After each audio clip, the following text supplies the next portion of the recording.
Coba deh bayangin, Anda itu seorang komandan, lagi pimpin pasukan ngepung benteng musuh di tengah gurun. Tiba-tiba, kabar buruk datang, makanan habis, bener-bener habis. Nah, inilah inti dari kisah penaklukan Khaybar. Ini bukan sekedar cerita perang dan strategi dari abad ke-7 loh.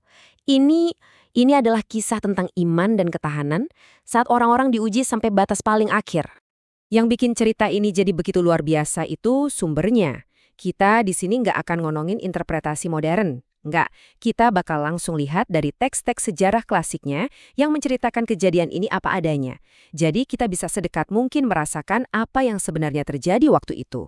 Jadi, gimana jadinya kalau disiplin militer harus berhadapan langsung dengan naluri paling dasar untuk bertahan hidup? Pertanyaan ini nih yang jadi jantung dari drama kemanusiaan di Khaybar. Ini bukan cuma pertempuran melawan musuh di depan mata, tapi juga pertempuran melawan rasa lapar yang menyiksa dari dalam. Oke, kita masuk bagian pertama, perjalanan ke Khaybar. Biar kita paham betapa pentingnya peristiwa Khaybar ini, kita perlu mundur sedikit. Ekspedisi ini terjadi di tahun ke-7 setelah hijrah, persis setelah perjanjian Hudaybiyah. Nah, perjanjian itu ibaratnya ngasih ruang napas sejenak buat komunitas muslim yang waktu itu lagi berkembang.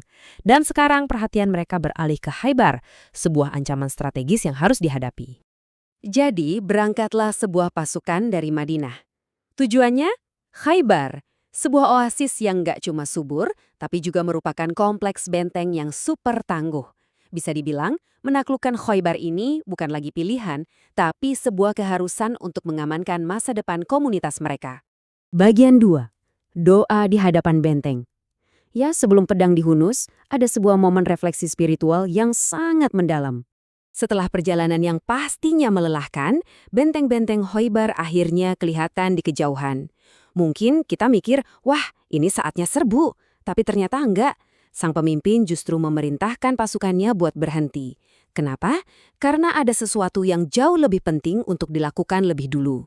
Yang luar biasa, teks sumber sejarah ini nggak cuma bilang mereka berhenti buat berdoa. Teks ini mencatat kata per kata doa yang dipanjatkan.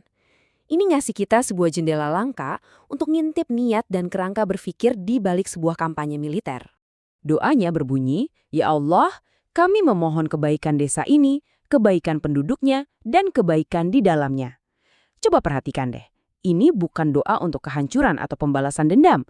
Ini adalah permohonan untuk kebaikan. Ini seolah-olah menetapkan sebuah kerangka etis untuk semua tindakan yang akan mereka lakukan selanjutnya. Kita masuk ke bagian 3, kesulitan dan kelaparan. Setiap pengepungan itu kan ujian kesabaran ya. Tapi buat pasukan ini, ujian yang sesungguhnya datang dari perut mereka sendiri. Ternyata benteng Khaybar ini lebih kokoh dari yang dikira.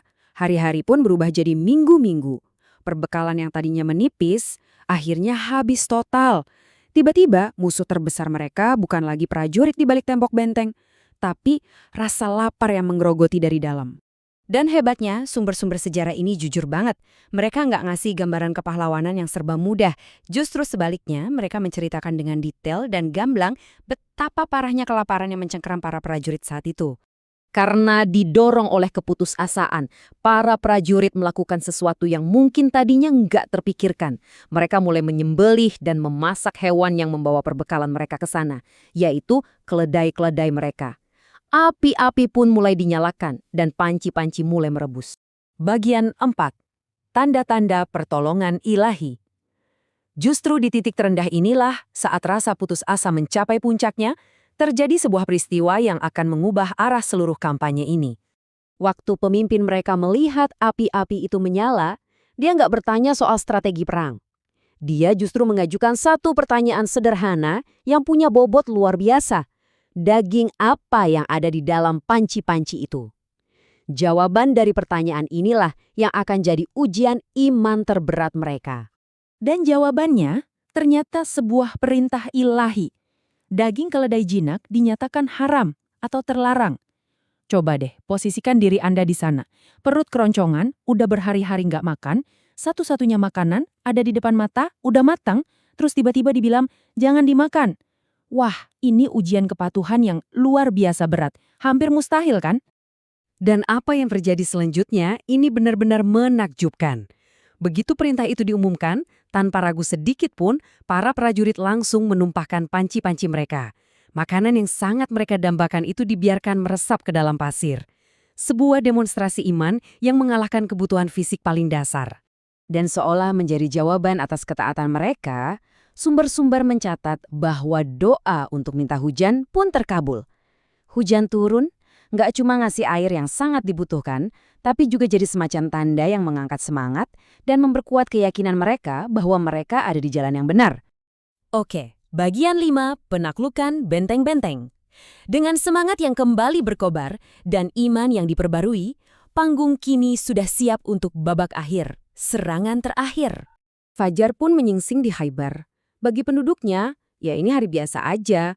Para pekerja keluar dari gerbang benteng, bawa peralatan, siap untuk kerja di ladang. Mereka sama sekali nggak sadar kalau nasib mereka akan ditentukan dalam beberapa saat lagi.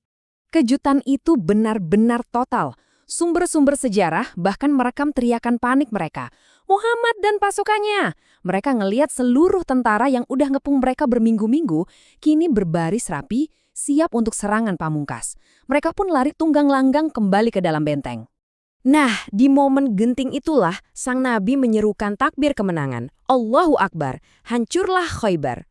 Itu bukan cuma teriakan perang ya, itu adalah sebuah deklarasi, pernyataan bahwa pengepungan ini selesai, kemenangan sudah di depan mata. Penaklukan Khaybar ini lebih dari sekedar kemenangan militer biasa. Ini adalah titik balik yang sangat strategis.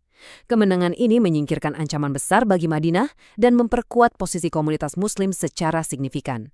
Ini memberi mereka sumber daya dan keamanan untuk terus berkembang. Pada akhirnya, kisah penaklukan Khaybar ini bukan cuma soal benteng dan pertempuran. Ini adalah sebuah narasi abadi tentang iman yang diuji oleh kelaparan dan tentang kepatuhan di tengah keputusasaan. Pertanyaan buat kita renungkan adalah, bagaimana gema dari peristiwa di padang pasir 1400 tahun yang lalu ini masih terus membentuk keyakinan dan sejarah sampai hari ini?